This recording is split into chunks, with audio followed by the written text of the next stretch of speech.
அன்பின் உலகம் அன்பு நெஞ்சங்களுக்காக பார்க்க போற ரெசிபி வந்து மெது பகோடா. அதுவும் வந்து டீ கடை ஸ்டைல்ல, டீ கடையில எல்லாம் எப்படி இருக்குமோ அந்த மாதிரி செய்ய போறேன்.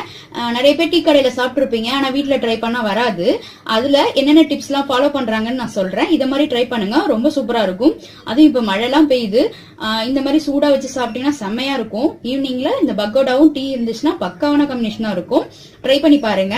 ஃபர்ஸ்ட் அதுக்கு வந்து நான் வந்து இந்த கப் அளவுக்கு வந்து நான் 2 கப் கடலை மாவு ஆட் பண்ண போறேன். ஃபர்ஸ்ட் ஒரு கப் ஆட் பண்ணி வச்சிருக்கேன், இன்னொரு கப் வந்து இந்த கடலை மாவு ஆட் பண்ணிக்கிறேன். இப்போ 2 கப் கடலை மாவு, இந்த அளவுக்கு கப் 2 கப் கடலை மாவு ஆட் பண்ணிருக்கேன். இப்போ அதுக்கு வந்து 1/2 கப் வந்து அரிசி மாவு ஆட் பண்ணணும்.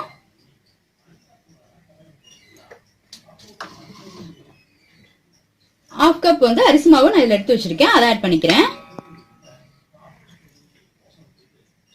எதுக்காக இந்த அரிசி மாவு ஆட் பண்றோம் அப்படின்னா, வெளியில வந்து மொறுன்னு கிறிஸ்பியா இருக்கும், உள்ள பாத்தீங்கன்னா சாஃப்டா இருக்கும். அந்த அரிசி மாவு ஆட் பண்ணோம்னா நம்ம வந்து இது மெது பகோடாங்கிறதுனால எண்ணெய் நிறைய குடிக்கும். அரிசி மாவு ஆட் பண்ணா அந்த எண்ணெய் குடிக்காது, அதனாலதான். இப்போ நம்ம அதுல தேவையான ஸ்பைசஸ் எல்லாம் ஆட் பண்ணிடலாம். மிளகாய் தூள் வந்து தேவையான அளவு ஆட் பண்ணிக்கோங்க. நான் வந்து ஒரு 2 டீஸ்பூன் அளவுக்கு ஆட் பண்ணிக்கிறேன். அப்புறம் ஒரு டீஸ்பூன் அளவுக்கு இல்ல, ஒரு 1/2 டீஸ்பூன் அளவுக்கு வந்து மஞ்சத்தூள் ஆட் பண்ணிக்கோங்க. அப்புறம் ஒரு 1/2 டீஸ்பூன் அளவுக்கு வந்து பெருங்காயத்தூள். இது எதுக்குன்னா செரிக்கும், அதனால ஆட் பண்ணிக்கோங்க, நல்லாவும் இருக்கும் ஃபிளேவரோட. உங்ககிட்ட ஓமம் இருந்துச்சுன்னா நீங்க ஓமம் ஆட் பண்ணிக்கலாம். அப்படி ஓமம் இல்ல, ஓமவல்லி இலைன்னு சொல்லுவாங்க, கற்பூரவல்லின்னு கூட சொல்லுவாங்க அந்த இலை பேரு. அந்த இலை இருந்துச்சுன்னா அதை ஆட் பண்ணிக்கோங்க, ரொம்ப டேஸ்டியா இருக்கும். இல்ல ஓமம் கிடைக்கும்ல, அந்த ஓமத்தை வாங்கி ஆட் பண்ணீங்கன்னா நல்லது, செரிமான பிரச்சனை எல்லாம் ஏற்படாம இருக்கும். அதையும் ஆட் பண்ணிக்கணும். ஃபர்ஸ்ட் நான் ஓமவல்லி இலையை எங்க வீட்டுல இருக்கிறதுனால நான் அதையும் ஆட் பண்ணிக்கிறேன், ஃப்ரெஷ்ஷா இருக்குங்கிறதுனால. ஃபர்ஸ்ட் இதை ஆட் பண்ணிக்கோங்க. அதுக்கப்புறம் வெங்காயத்தை வந்து இந்த மாதிரி நீட்டா ஸ்லைஸ் பண்ணி வச்சுக்கோங்க, அப்பதான் நல்லா இருக்கும். எவ்வளவு மெலிசா ஸ்லைஸ் பண்ண முடியுமோ அது மாதிரி ஸ்லைஸ் பண்ணிக்கோங்க. அப்புறம் ஒரு பச்சை மிளகாய் நான் குட்டி குட்டியா நறுக்கி போடுறேன். இது பாருங்க, இந்த மாதிரி பச்சை மிளகா. அதே குட்டி சாப்பிட்றாங்க அப்படின்னா நீங்க பச்சை மிளகா அவாய்ட் பண்ணிக்கலாம், பச்சை மிளகா போட வேணாம், வெறும்னே மிளகாய் தூள் மட்டும் ஆட் பண்ணா போதும். அதுக்கப்புறம் புதினாவும் மல்லியும் நான் பொடி பொடியா சாப் பண்ணி வச்சிருக்கேன், அதையும் ஆட் பண்ணிக்கிறேன். இதுல நிறைய அந்த பச்சையா இருக்கும், அதுதான் ரொம்ப டேஸ்டியா இருக்கும், அந்த பிளேவர் கொடுக்கும். இந்த புதினா மல்லி அந்த ஓமவல்லி இலை எல்லாமே சூப்பரா பிளேவர் கொடுக்கும். ஓமம் பிளேவர் பிடிக்கல அப்படின்னா நீங்க அதை மட்டும் அவாய்ட் பண்ணிக்கோங்க. அப்புறம் தேவையான அளவு உப்பு.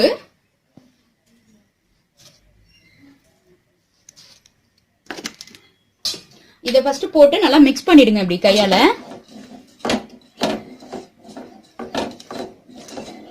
அப்பதான் இந்த உப்பு மிளகாய் தூள் எல்லாமே ஈவனா ஸ்ப்ரெட் ஆகும்.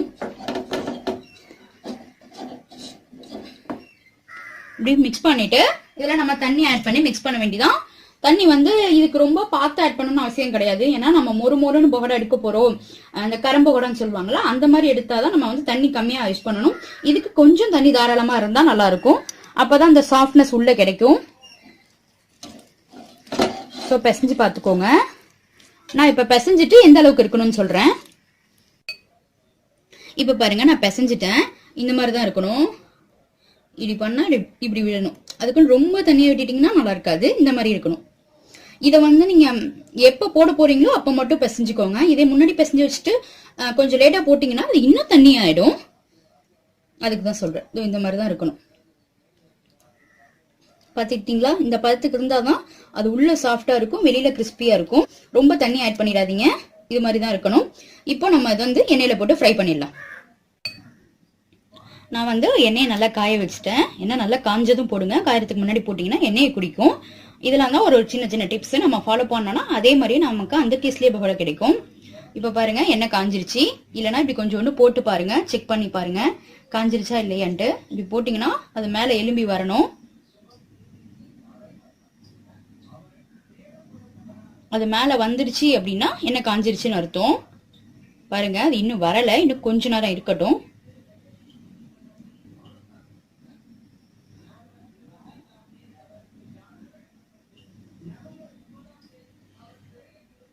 இப்படி பாத்தீங்கன்னாலும் தெரியும் அந்த அனல் அடிக்கிறது. இப்போ வந்து எண்ணெய் காஞ்சிருச்சு. நான் இப்போ வந்து இதுல பகோடா போட்டுறேன். இது வந்து ரொம்ப குட்டி குட்டியா போட மாட்டாங்க, கொஞ்சம் பெருசு பெருசா தான் போடணும். இந்த மாதிரி மாவு எடுத்துக்கோங்க, கையில இப்படி போட்டுருங்க.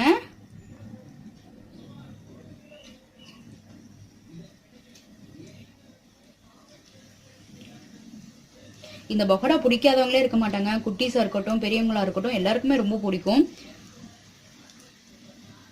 இது போடும் போதே ஒரு ஃப்ளேவர் வரும் பாருங்க, அது ஃப்ரை ஆகும் போது சூப்பரா இருக்கும். அப்பயே வந்து நமக்கு அந்த பசியை தூண்ட ஆரம்பிச்சிடும், எப்படா சாப்பிடுவோன்னு இருக்கும்.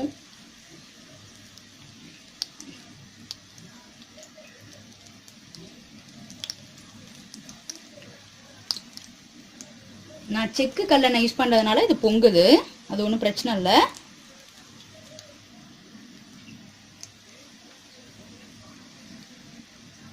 இது வந்து நீங்க ஹை ஃப்ளேம்லயே வச்சு ஃப்ரை பண்ணுங்க, ஏன்னா மீடியம் ஃப்ளேம்லாம் வேணாம். ஏன்னா இது வந்து நம்ம மெது பக்கோடாங்கிறதுனால மேலே மட்டும் லேயர் கிறிஸ்பி ஆகி உள்ள வெந்துட்டா போதும், ரொம்ப ஃபுல்லா வேகணும்னு அவசியம் இல்லை. இந்த மாதிரி எல்லா இடத்துலையும் போட்டுட்டு ஒரு ஒரு 3 மினிட்ஸ் போதும், டக்குன்னு வெந்துடும். வேகட்டும் அப்படியே. இப்போ நான் போட்ட ஒரு நிமிஷம் ஆயிடுச்சு. இதை வந்து அப்படியே பெரட்டி விடுங்க, அப்பதான் ஈவனா வந்து வேகும். ஸோ 3 நிமிஷம் இருந்தால் போதும். பாருங்க இப்பயே கலர் சேஞ்ச் ஆகுது இல்லை, இது இன்னும் 3 நிமிஷம் இருந்துச்சுன்னா எல்லாமே வெந்துடும். எல்லா சைடும் ஈவனாக ஸ்ப்ரெட் வேகணும் அப்படிங்கிறதுனால பெரட்டி விடுங்க. ரொம்ப முருக விட்டுறாதீங்க, இது எவ்வளோ முருக விட்டாலும் வந்து உள்ள சாஃப்டாக தான் இருக்கும், இருந்தாலும் அந்த டேஸ்ட் மாறிடும். ஸோ இந்த அளவுக்கு இப்படி பெருசு பெருசாக போட்டால் தான் அது நல்லாயிருக்கும். நம்ம அந்த கரம்போடெல்லாம் கூட வெயிட் பண்ணணும், அது நல்லா முருகிற அளவுக்கு வரணும், அப்போ தான் அது வந்து நல்லா கிரன்ச்சியாக இருக்கும்ன்ட்டு. இது அந்த மாதிரிலாம் வெயிட் பண்ணவே அவசியம் இல்லை, டக்குன்னு ஒரு 3 நிமிஷத்தில் ரெடி ஆகிடும். ஸோ இப்படி ஃப்ரை பண்ணி விட்டுட்டே இருந்தீங்கன்னா அது எல்லா சைடும் ஈவனாக ஃப்ரை ஆகும்.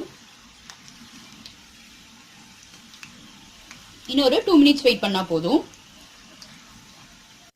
இப்போ 2 மினிட்ஸ் ஆயிடுச்சு, அவ்வளோதான். நம்ம மெதுவோடா ரெடி ஆயிடுச்சு. பார்த்தீங்களா இவ்வளோ சூப்பராக கலர் மாறிடுச்சு.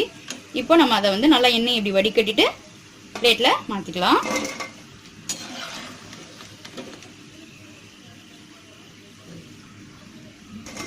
நீங்கள் பகோடா எடுக்கும் போது வந்து அடுப்பை சிம்மில் வச்சுக்கோங்க, போடும்போது திரும்ப ஹைலியே வச்சுடுங்க, இல்லைன்னா எண்ணெயை குடிக்கும். அவ்வளோதான், நம்ம பிளேட் பண்ணிடலாம். அவ்வளோதான் ஃப்ரெண்ட்ஸ், நம்ம டீ கடை ஸ்டைல் மெது பகோடா வந்து ரெடி ஆயிடுச்சு. எவ்வளோ சூப்பராக இருக்கு பாருங்க பார்க்கவே. இந்த வெங்காயம் சொன்னா மெலிசா போட்டால் இது பார்த்தீங்களா மொறு மொறுன்னு இருக்கு. இப்போ பாருங்க நான் உள்ள வந்து எப்படி சாஃப்டாக இருக்கணும் சுடுது பாருங்க, உள்ள எப்படி சாஃப்டாக இருக்கு பார்த்தீங்களா.